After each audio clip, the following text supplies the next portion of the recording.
বাবা মা এত কি সব এসছে তো এগুলো। দেখ না, আজকে সানডে তো। হ্যাঁ, আর আজকে ভাল লাগেনি বাবা যে বাড়িতে ব্রেকফাস্ট করবো, ওই জন্য বাবাকে বললাম যে তুমি কিনে নিয়ে এসো তো একটু, এখানে ভালো দোকান আছে।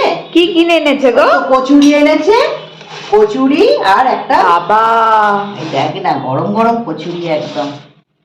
কচুরি আর এটা মানে কোনো এটা একটা সুন্দর তরকারি, ঘুগনির কড়াই টড়াই দিয়ে, মটর কড়াই দিয়ে একটা সুন্দর তরকারি। আবার জিলিপি এনেছে, তুই জিলিপি জিলিপি মাঝে মাঝে বলিস, সেই জন্য বাবা জিলিপি পেয়েছে আজকে, গরম গরম দেখেই তো লোভ লাগছে। হ্যাঁ, আর রোজ ভালো লাগে ব্রেকফাস্ট করতে, তো সেই জন্য হ্যাঁ আমারও ইচ্ছা করছিল আজকে একটু বাইরের কিছু খাই সকালবেলা। সানডে বলি ওই জন্য আরো বললাম। যদিও বা খুবই আনহেলদি, কিন্তু ঠিক আছে, সপ্তাহে একদিন তো খাওয়া যেতে পারে। না, একদিন খাওয়া যেতেই পারে, রেগুলারই তো বাড়ির খাবার খাওয়া হচ্ছে, তাহলে না আজকে একটুখানি বাইরের একটু এইসব। এখানকার কচুরিটাও খুব ভালো এই দোকানে, বেশ দেখেই মনে হচ্ছে একদম খাসা, একদম তরকারিটা তো খুব ভালো, টেস্টি একদম তরকারিটা, খুব ভালো দেখে খাস্তা কচুরি মনে হচ্ছে। একদম একদম।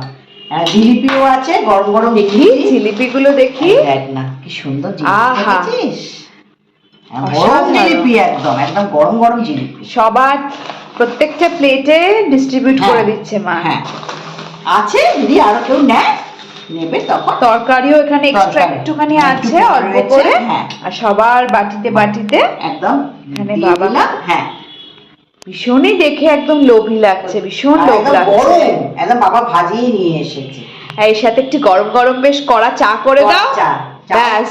চা করে রেখেছি, এবার এটার সাথে চাটা খাবো বসে, একটু গল্প করতে করতে আমরা সবাই মিলে চা খাই। না তো অন্যদিন হয় না। হ্যাঁ, সারা সপ্তাহে তো সত্যিকারেরই হয় না, বাট আজকে খাবারটা দেখে সব বেরিয়ে যাওয়া হয়, যার মতো ব্রেকফাস্ট খাওয়া হয়। আজকে একসাথে ভাবলাম একটু সানডে আছে, একসাথে মিলে সবাই মিলে আমরা ব্রেকফাস্টটা করি।